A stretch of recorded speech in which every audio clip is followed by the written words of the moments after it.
എന്നിട്ടിപ്പം ഇവിടുത്തെ ഡോക്ടറിനോട് പറഞ്ഞു ഇനി you have to go in to bed rest, വേറെ ഓപ്ഷൻ ഇല്ല. കാല് അപ്പം ഇവിടെ ഇങ്ങനെ പ്രൊജസ്ട്രോണിന്റെ മരുന്ന് എടുക്കുന്നത് അത്ര I mean that is done before 12 weeks. പിന്നെ if you want you can take എന്ന് പറഞ്ഞു. ഞാൻ അൽ ടേക്ക് പ്രൊജസ്ട്രോണിന്റെ മരുന്ന് ഞാൻ എടുക്കാം, പ്ലസ് റെസ്റ്റ് ചെയ്യാം എന്ന് പറഞ്ഞു. പിന്നെ അതുപോലെ തന്നെ ഞാൻ നാട്ടിലെ ഡോക്ടറിനെ കൺസൾട്ട് ചെയ്തു. നാട്ടിലെ ഡോക്ടർ പറഞ്ഞു കാല് പൊക്കി കിടക്കണം, ആൻഡ് അതുപോലെ പ്രൊജസ്ട്രോൺ മരുന്ന് എടുക്കണം. ആൻഡ് എനിക്ക് ഛർദിലുണ്ട്, ഭയങ്കര ഛർദിലാണ് എപ്പോഴും. ലൈക്ക് മരുന്ന് മണം അടിച്ചാൽ, ഫുഡ് കഴിച്ചാൽ അങ്ങനെ ഒരു 6 times a day ഞാൻ ഛർദിക്കുമായിരുന്നു. അതും ഭയങ്കരമായിട്ട് ഞാൻ ഛർദിക്കും. അപ്പം that is not good. Plus എൻ്റെ പ്രീവ്യൂ ഉള്ളതുകൊണ്ട് തന്നെ ഞാൻ ഈ പുഷ് ചെയ്യുന്നത് അത്ര നല്ലതല്ല. അപ്പം ഞാൻ അതിനുള്ള മരുന്ന് എടുക്കാനും തുടങ്ങി. എന്നോട് നാട്ടിലെ ഡോക്ടറിനോട് പറഞ്ഞു you also test for infection, എന്തെങ്കിലും ഈസ്റ്റ് ഓർ വീവ് ഇൻഫെക്ഷൻ ഉണ്ടോ എന്ന് ടെസ്റ്റ് ചെയ്യാൻ പറഞ്ഞു. അങ്ങനെ ഞാൻ അങ്ങോട്ട് സിംറ്റംസ് പറയുന്നുണ്ട്, ഡിസ്ചാർജ് ഉണ്ട്, അങ്ങനെയൊക്കെ ഞാൻ നമ്മുടെ ഇവിടുത്തെ ഡോക്ടറിൻ്റെ അടുത്ത് പറയുമ്പോഴും അവർ എൻ്റെ അടുത്ത് ടെസ്റ്റ് ചെയ്യാനൊന്നും പറഞ്ഞില്ല.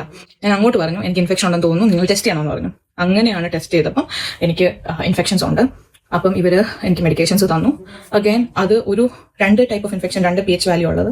ഒരെണ്ണത്തിന് ട്രീറ്റ് ചെയ്യാൻ മറ്റേത് കൂടും, മറ്റേത് ട്രീറ്റ് ചെയ്യാം, അങ്ങനെ ഒരു സിറ്റുവേഷൻ വന്നു. ഇനി മരുന്ന് കഴിക്കുമ്പോൾ ചെറിയ കുറവ് വരും, പിന്നെയും ഇത് കൂടും, അങ്ങനെയൊക്കെ പോവാം. വൊമിറ്റിങ്ങിന് പല മെഡിക്കേഷൻസ് ട്രൈ ചെയ്തു. ടങ്ങിനടിയിൽ വെച്ചിട്ട് കഴിക്കുന്നത് ട്രൈ ചെയ്തു, B6 കഴിക്കാൻ തുടങ്ങി. അങ്ങനെ കുറേ മെഡിക്കേഷൻസ് ഒന്നും എന്നെ ഹെൽപ്പ് ചെയ്യുന്നില്ല. Nothing is taking out my vomiting temptations. അങ്ങനെ ബെഡ് റെസ്റ്റിൽ മുന്നോട്ട് പോയിക്കൊണ്ടിരിക്കുക. ബ്ലീഡിങ് ഉണ്ട്, ഇടയ്ക്കിടയ്ക്ക് ബ്ലീഡ് ചെയ്യും. അത് ഈ പ്ലസ് എന്തെങ്കിലും മൂവ് ചെയ്യുന്നതുകൊണ്ടുണ്ടാകുന്ന പ്രശ്നങ്ങളാണ്. അപ്പം എനിക്ക് ലിക്വിഡ് വെറ്റാവുന്നുണ്ട്. അപ്പോൾ ഇടയ്ക്കിടയ്ക്ക് ഇങ്ങനെ വെറ്റായിക്കൊണ്ടിരിക്കുക. അപ്പോൾ we don't know what is A reason for it. Sometimes നല്ലതായിട്ട് വെറ്റാവും, അതിന് ഒരു മണമോ ഒന്നും ഇല്ല. So it could be N amniotic fluid.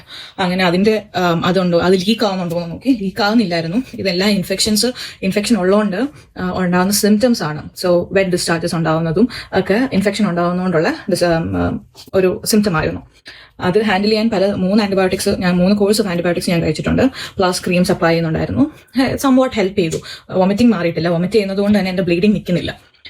അങ്ങനെ കടന്നു ആയിരുന്നു, ഒന്നും ചെയ്യാൻ പറ്റുന്നില്ല, പെയിൻഫുൾ ആയിട്ട് വരുമായിരുന്നു.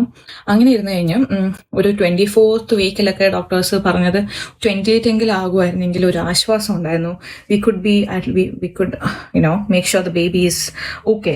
അങ്ങനെ ഒരു ചെയ്യാമായിരുന്നു എന്ന് പറഞ്ഞിട്ടുണ്ട്. അപ്പം നമ്മൾ ആ 24th വീക്കിലൊക്കെ ഇങ്ങനെ കരഞ്ഞ് വിഷമിച്ച് നിലവിളിച്ച് ഒന്ന് അനങ്ങാനും പേടിയായിട്ടുള്ളൊരു സിറ്റുവേഷൻ. എങ്ങനെയെങ്കിലും ബേബി ഉള്ളിൽ ഹെൽത്തി ആയിട്ടിരിക്കണം എന്നൊരൊറ്റ ചിന്ത മാത്രമേ ഉള്ളൂ. അങ്ങനെ കുറേ നാൾ തള്ളി നീക്കി 36th വീക്ക് ആയപ്പോഴത്തേക്കിനും നമ്മൾ ഡോക്ടറിന്റെ അപ്പോയിൻമെന്റിന് പോയി. അപ്പം ഇവർ സെർവിക്സ് ചെക്ക് ചെയ്യും. അപ്പം ചെക്ക് ചെയ്യാൻ നേരം ഭയങ്കരമായിട്ട് പെയിൻഫുൾ ആയിരുന്നു.